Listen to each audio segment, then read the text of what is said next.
in collaborazione con FNP CISL Udine.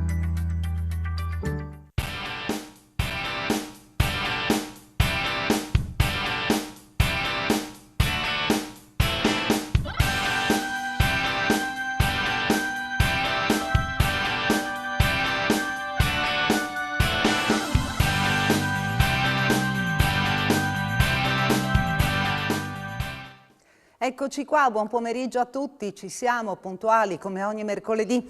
Vediamo chi c'è con noi oggi in studio. Accanto a me c'è Liliana Della Rovere dell'FNP CISL di Udine e Anna Pignatta dell'FNP CISL di Cervignano e Palmanova. Buonasera. Buon pomeriggio, buonasera, come state? Bene, Bene, ottimamente. Sì, tutto bene, da un po' che non Sì. ci vediamo, quindi chissà quante cose dovrete raccontarmi, soprattutto Liliana, no? Ma anche Anna. Cominciamo da Anna, tanto più che anche Palmanova si è mobilitata per gli aiuti alle popolazioni appunto in fuga dalla guerra, dall'Ucraina, e proprio recentemente c'è stata la visita anche di Draghi, quindi c'è stato parecchio fermento a Palmanova e c'è tuttora fermento, sì. no? E anche voi siete in prima linea come FNP. Certo. Ma il 21 di marzo c'è stato il Presidente Draghi qui alla Protezione Civile Palmanova regionale, quindi dove partono gli aiuti verso l'Ucraina. È stato accompagnato dal capo dipartimento della Protezione Civile Fabrizio Curcio ed c'era il nostro Presidente della Regione Fedriga. Sì. Comunque Draghi è stato molto eloquente nel discorso di dire che la pandemia ci ha aperto ad essere imparato a lavorare insieme, un patrimonio che abbiamo acquisito e che dobbiamo non dimenticare, dobbiamo mantenere. Per questo dall'Italia i sostegni all'Ucraina ci saranno, non mancherà, stanno arrivando dei profughi in pratica. E quindi la decisione fondamentale, la decisione del governo è di ascoltare gli italiani, di ascoltare la disponibilità, l'entusiasmo e l'accoglienza, perché siamo partiti da subito noi anche nelle case private da accogliere.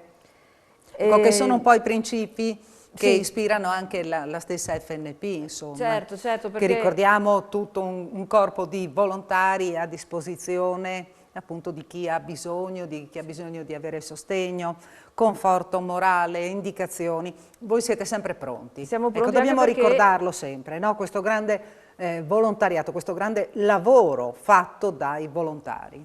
il primo incontro che abbiamo avuto anche con l'ambito di Palmanova, io avevo già dei nominativi di persone che mettevano a disposizione la propria casa, però ai 10 marzo ancora le regole non c'erano, adesso però stanno facendo.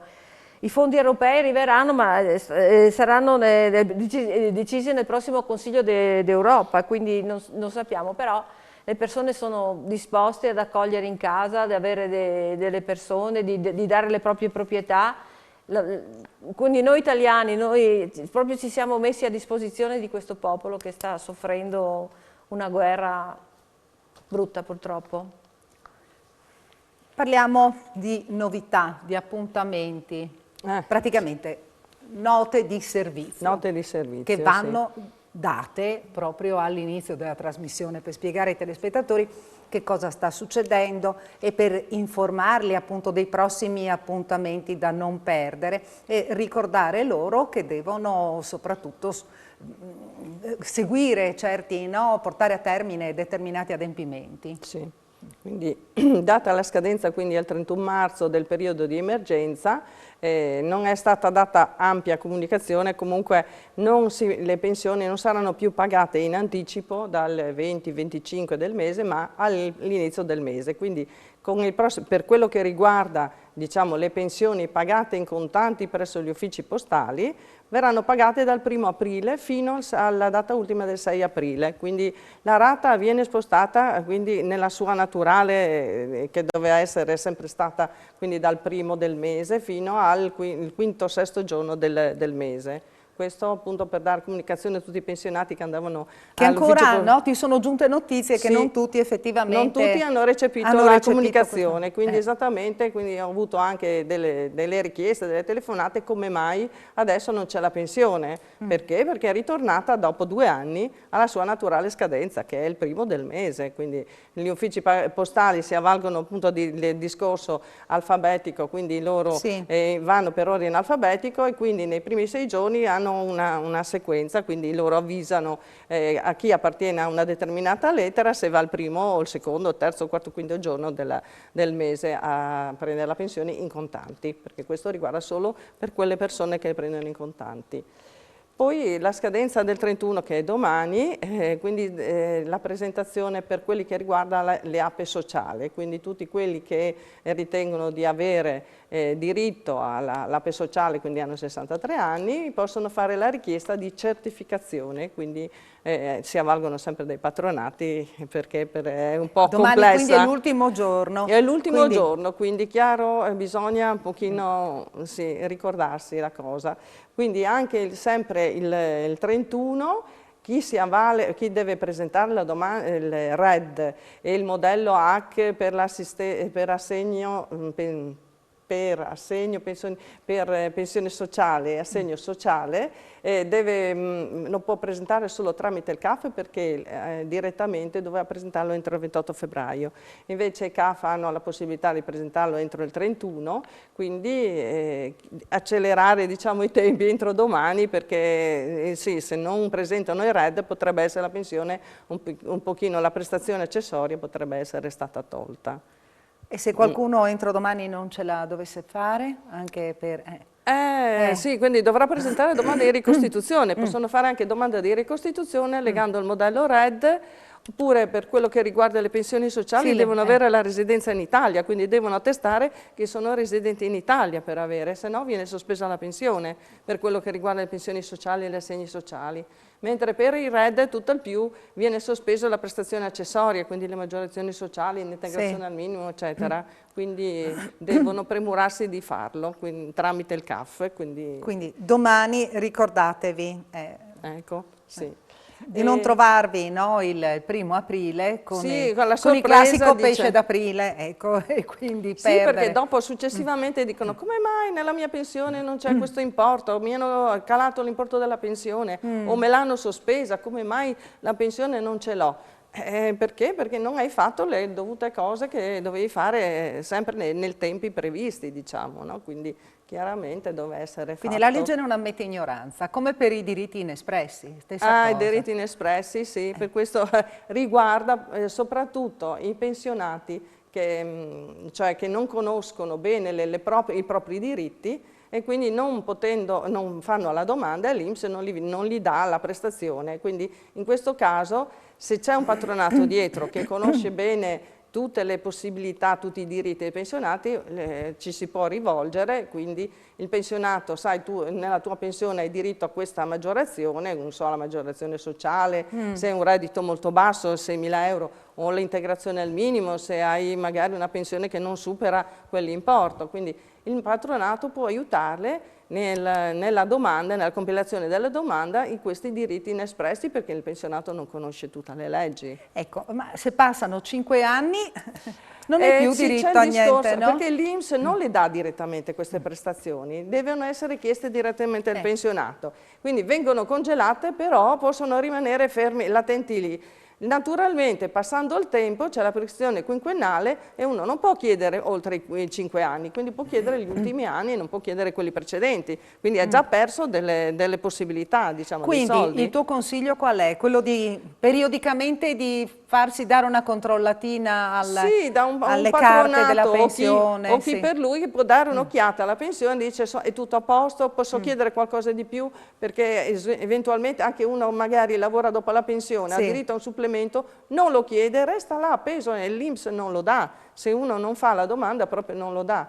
E se c'è un patronato o qualcuno che ti dà un consiglio, ti dice, ti aiuto, lo facciamo. Ecco, è quello l'importante delle persone, se non sono a conoscenza, rivolgersi a un patronato. Ecco, quindi mi dicevi che quando tu presenti la domanda, se ti accorgi che c'è qualche cosa che non va, Ha comunque la richiesta a effetto retroattivo fino agli ultimi A 5 anni, 5 sì, anni. quindi presentando i redditi puoi andare indietro nel tempo, no? Quindi, Sì. sì, ma non oltre, perché chiaramente c'è la prescrizione andando Quindi oltre. ogni 2 o 3 anni è bene, no? Andare, far controllare le cartine. Sì, anche la 14ª ad esempio, la girano, fanno vedere, controllano i Sì. redditi non li hanno, al reddito assente e non ti danno niente, ma come non ho ricevuto? Allora il pensionato si sveglia un momento e va da patronato e va a vedere, o magari dice io non ho ricevuto, vuol dire che non avevo diritto. No, vai a controllare se realmente è così la situazione. Quindi per questo motivo, dico tante volte, deve essere controllato da un patronato o chi conosce bene l'argomento, diciamo. Magari ritorniamo sul tema perché è una cosa molto Importante, interessante, sì. molto importante questa. Ritorniamo da Anna. Anna, dobbiamo anche parlare, no? Se hai anche altre comunicazioni che riguarda appunto la vostra attività per il sostegno nella zona appunto nel Palmarino, Sì. per il sostegno a chi fugge dalla guerra. Ma guarda, sì, il comune di Palmanova con il comune di Trivignano di Gonà tuttora hanno 21 posti letto da dare a questi rifugiati, reperendo degli appartamenti ex militari in pratica e poi anche, dico pure, le persone, i privati che si sono messi a disposizione per quanto riguarda dare un sostegno. Il problema principale sono i tamponi, perché tanti, sappiamo che il 30% degli ucraini sono vaccinati, quindi però da quello che ho sentito, quando sono arrivati il tampone l'hanno fatto tutti e si sono anche prodigati per farsi fare il vaccino, quindi non c'è questa cosa. Il problema poi è il reinserimento dei bambini di scuola, perché arrivano sti minori. Quindi, Sì, beh, a Udine ad esempio abbiamo dato la notizia proprio ieri che ne sono stati inseriti 45 nelle 6 scuole. Di reperire anche quel discorso nei lì, 6 plessi scolastici. di sostegno per la lingua, per conto di... Certo. È questo qui. Comunque, sì, dico pure, Palmanova si è messa a disposizione, ha messo questo reparto di autosufficienti a 21 appartamenti, 21 posti letto, diciamo, no? Appartamenti a disposizione da mettere. Quindi siamo partiti subito, la volontà, il volontariato è partito subito, quindi noi speriamo sempre che questo sia una cosa momentanea, che non duri mesi, speriamo, perché queste persone vengono qua ma hanno anche la voglia di tornare nella loro terra d'origine. E c'è anche forse da augurarsi che questi posti non vengano tutti occupati, ecco, perché vuol dire che tutto sta rientrando. No? L'emergenza sta rientrando. Questo dobbiamo anche al nostro sindaco Tellini che si è dato subito, è stato il primo proprio a dare a disposizione, dobbiamo proprio essere verso il sindaco Tellini, bravo. Ci facciamo una piccola pausa per la pubblicità, vi ricordo che se volete potete intervenire telefonando allo 0432 57 3517 oppure inviando solo sms alle 351 570 5687. Ci vediamo fra poco, rimanete con noi.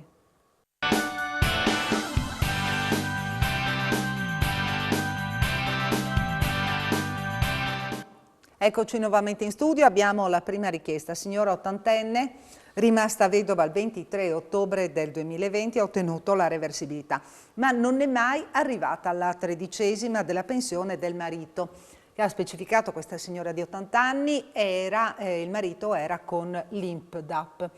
Come mai non ha ancora percepito, secondo te?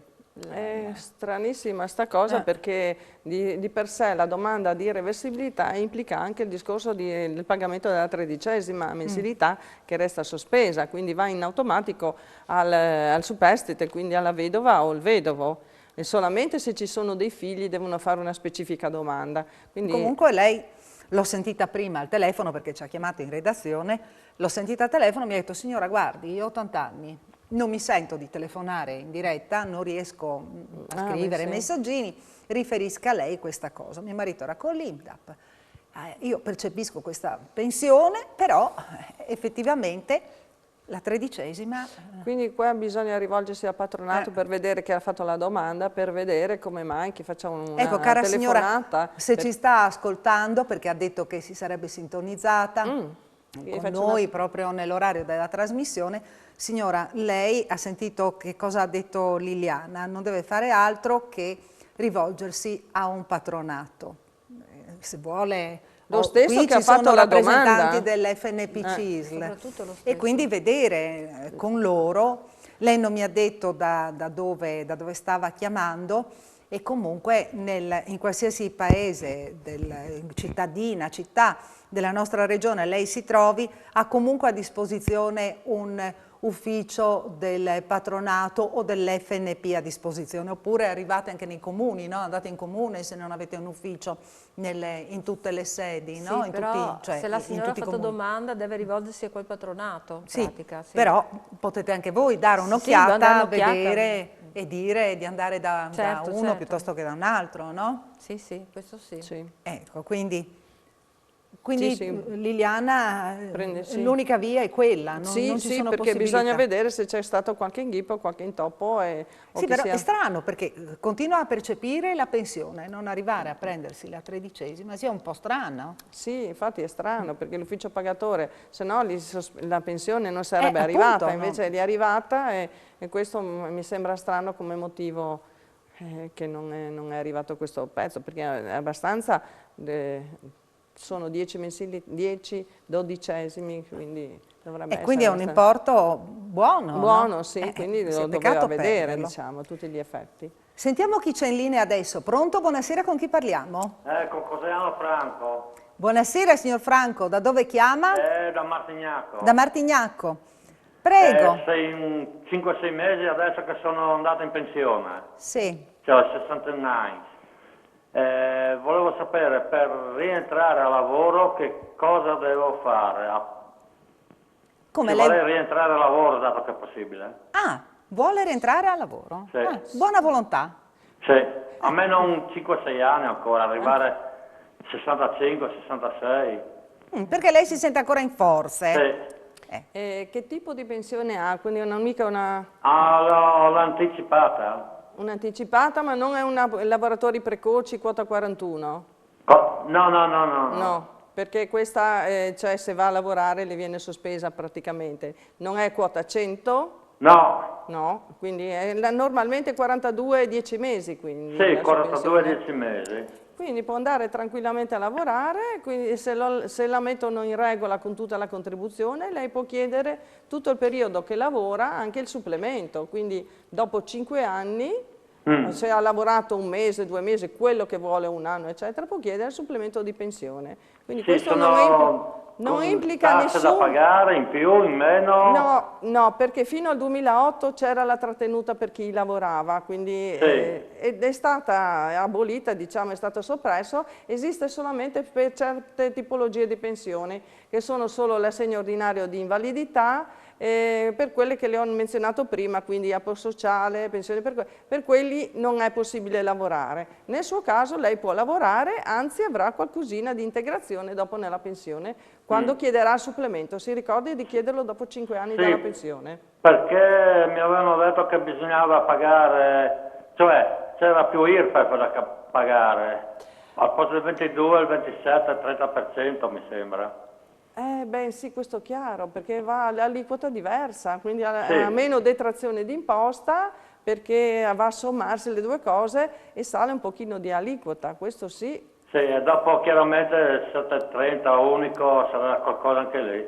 Eh sì, lo fa tramite CAF, quindi beh, lei provi a vedere il primo anno come va con le trattenute, dopodiché si sa regolare. Se vede che sono troppo alte può anche smettere, quindi non ha nessuno. Ma io sono molto curiosa, che tipo di lavoro svolge lei? Carpentiere, soldatore, in ferro.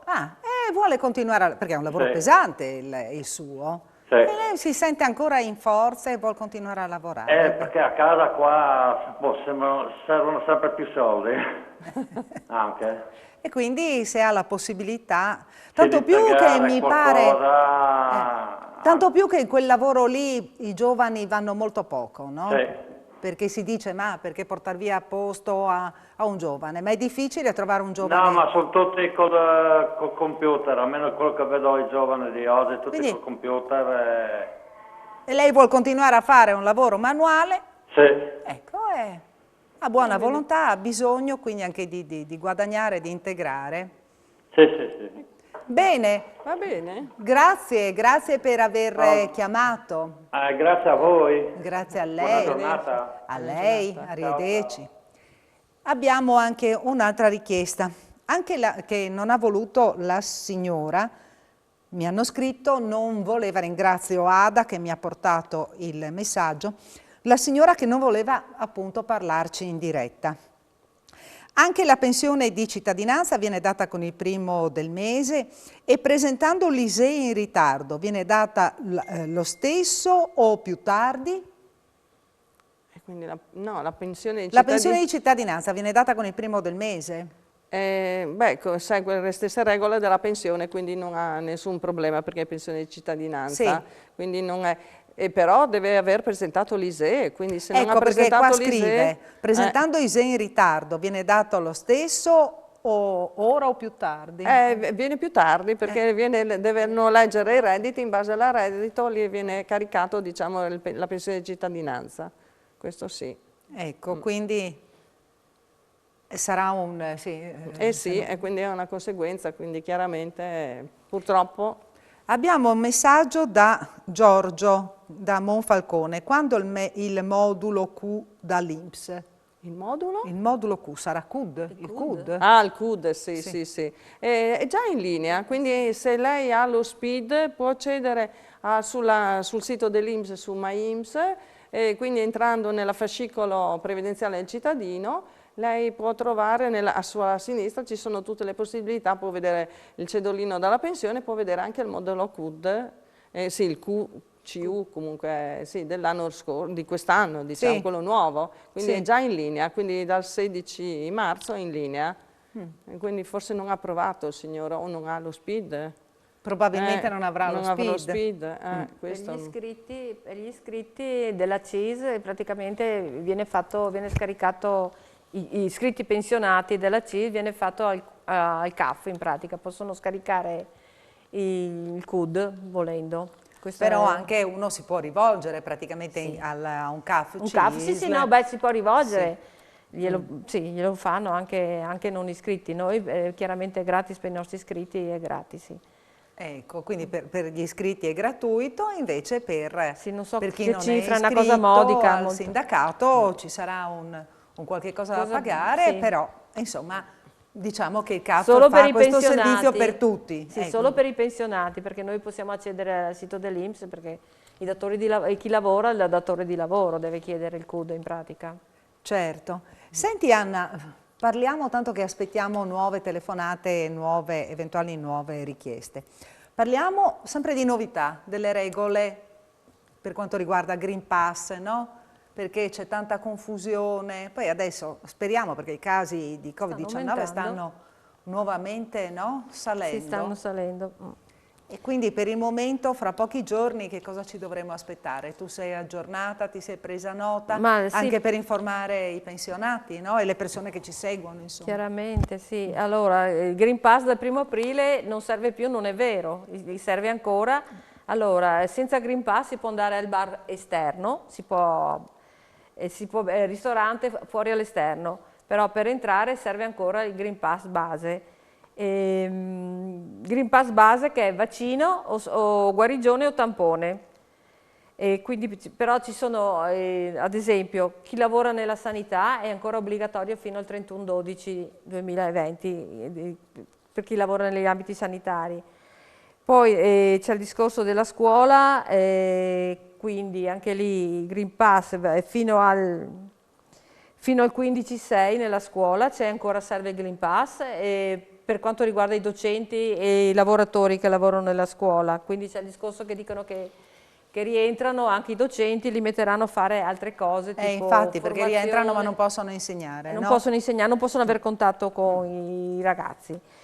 E cambia qualcosa nella scuola perché allora isolamento solo i positivi,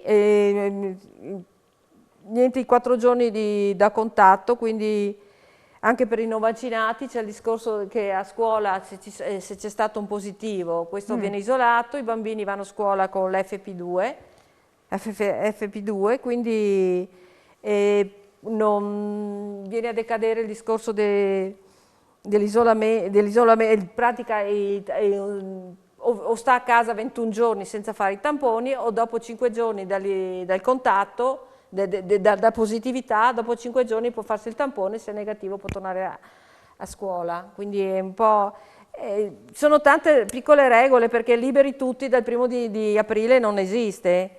Ci sono alcune cose, ad esempio per le palestre, per quanto riguarda le attività, quelle al chiuso, quindi va fino al 30 di maggio, mi sembra, sì. Solo all'esterno, per le attività all'esterno serve ancora il Green Pass base per le attività all'esterno, quindi serve ancora fino al... adesso mi ricordavo dove era scritto, comunque fino a maggio, fino al 30 maggio. Quindi sì, c'è un po' di confusione, perché ci sono delle piccole regole ancora, dico pur, liberi tutti non esiste, ci sono ancora delle regole da rispettare, sperando che questo ritorno di casi ancora di Covid vada a scemare, che dopo con l'estate che si finisca un pochino questa, speriamo, perché sì, ci sono dei casi magari non più tanto con ricoveri, però ci sono ancora casi, specialmente nei ragazzi, nelle persone più giovani. Ci facciamo un'altra piccola pausa, rimanete con noi.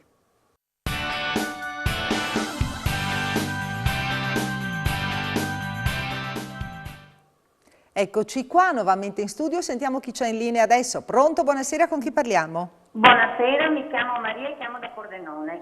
Buonasera signora. Buonasera a lei. Seguivo la vostra trasmissione in relazione al fatto di chi è già in pensione e vuole continuare a lavorare. Sì. Chiedo questo, dopo i primi 5 anni in cui ho fatto la domanda per avere la contribuzione in pensione, e continuo a lavorare, ogni quanti anni ho diritto a fare la domanda di reintegro e per quante volte?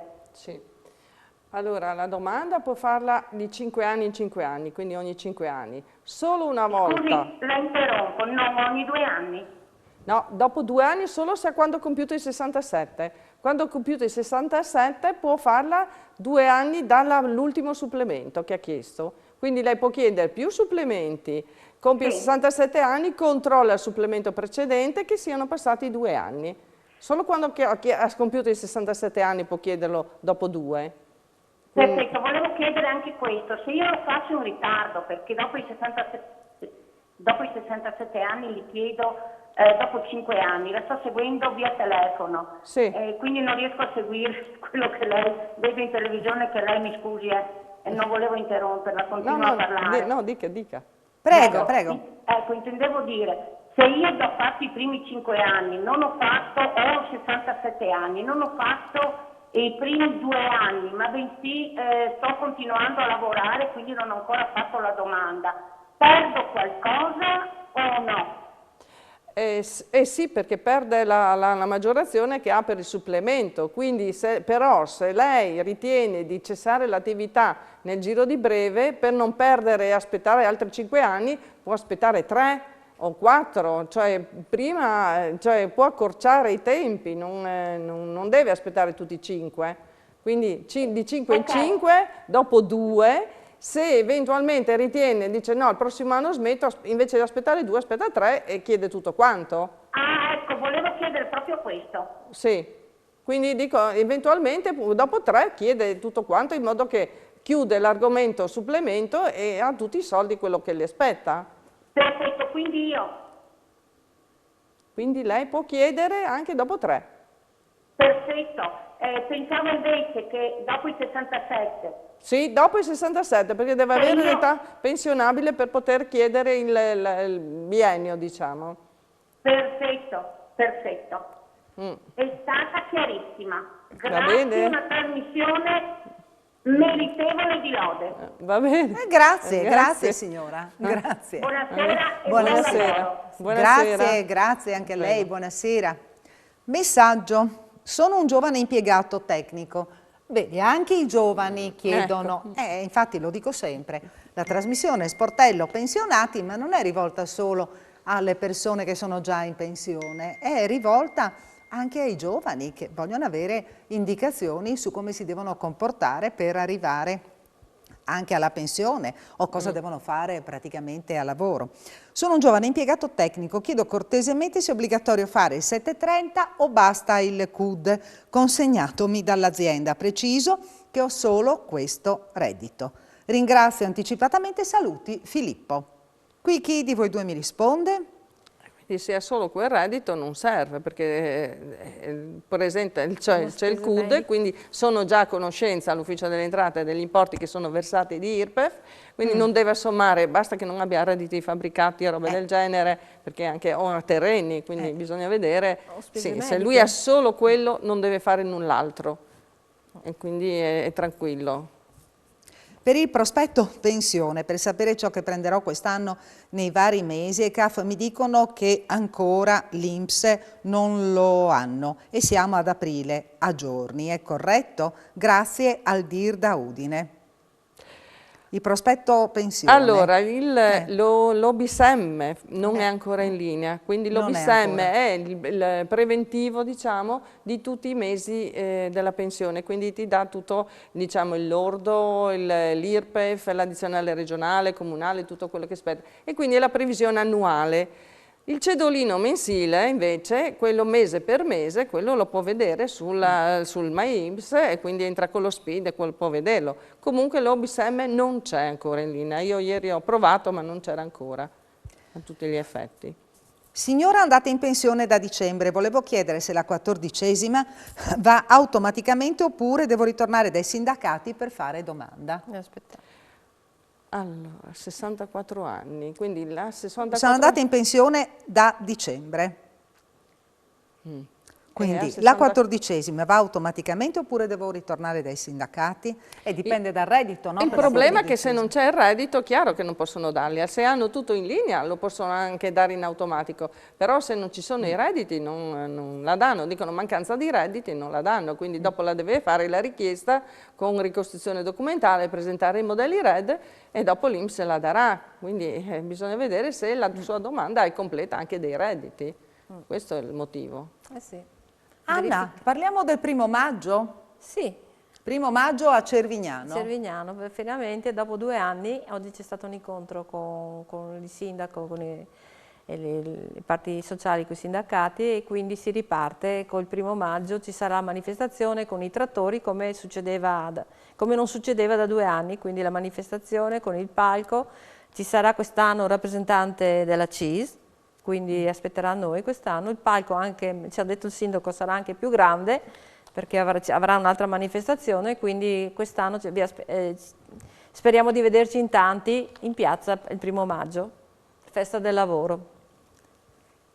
Abbiamo pochi minuti ancora, Liliana, riusciamo a parlare del portale, il nuovo portale INPS delle famiglie? Sì, possiamo parlare, appunto dice che nel piano di ripresa e resilienza è stato previsto anche tra le tante cose la realizzazione degli interventi per la digitalizzazione. Questi interventi è stata scelta un'amministrazione pubblica e l'amministrazione pubblica insomma in questo momento di eccellenza per l'informatica è l'INPS, quindi hanno scelto l'INPS e l'INPS ha messo diciamo in linea questo portale, quindi si entra attraverso il sito dell'INPS, internet, il sito dell'INPS, c'è questo portale delle famiglie e quindi accedendo a questo portale delle famiglie si accede a tutte le informazioni, suggerimenti e anche stato delle domande, lavorazioni eccetera per quello che riguarda determinati bonus delle famiglie, quindi bonus bebè, bonus asili nido, bonus babysitting,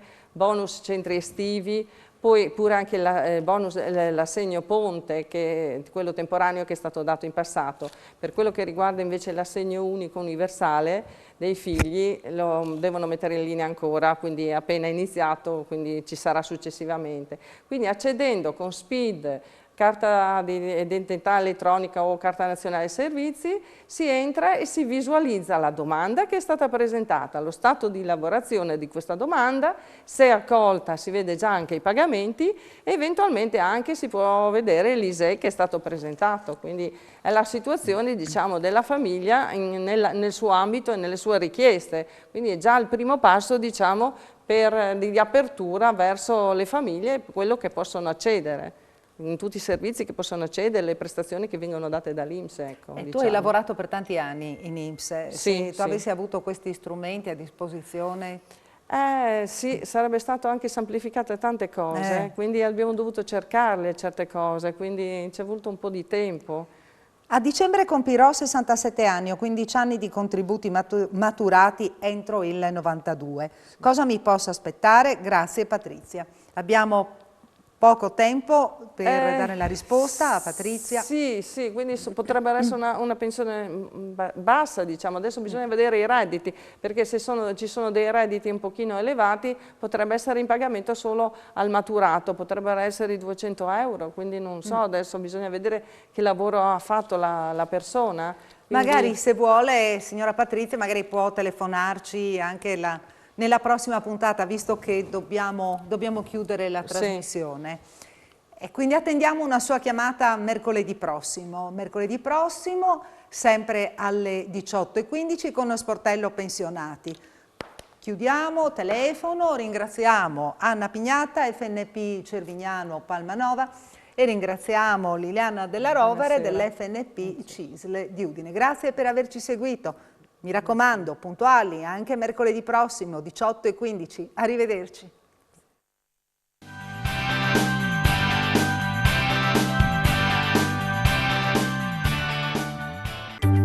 In collaborazione con FNP CISL Udine.